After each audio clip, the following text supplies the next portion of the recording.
এদিকে জ্বালানি মন্ত্রী ইকবাল হাসান মাহমুদ বলেছেন, দেশে জ্বালানি তেলের সংকট নেই।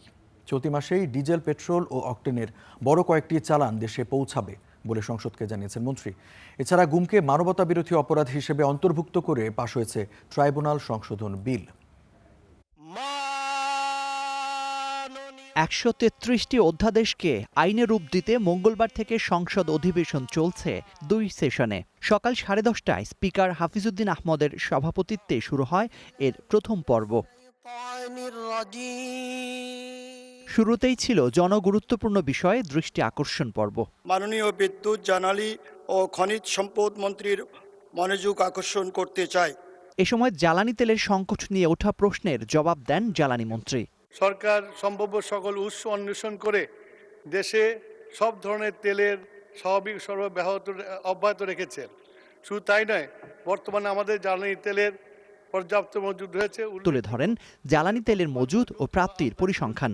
ডিজেল মজুদ ১,৬৪,৬৪৪ মেট্রিক টন এবং ১,৩৮,০০০ মেট্রিক টন ৩০ এপ্রিলের মধ্যে আসবে।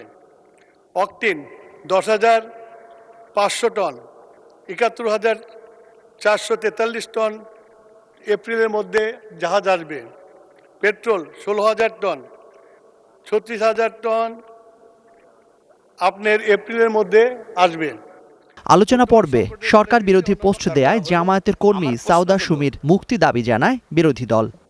এমনি সমালোচনার মধ্যে ছিল তেলটাকে সে বেশি গুরুত্ব দিয়েছে। তো আমার প্রশ্ন হলো, উপরের নির্দেশ বলতে কাকে ওনারা বুঝিয়েছেন এটা আমি জানতে চাই।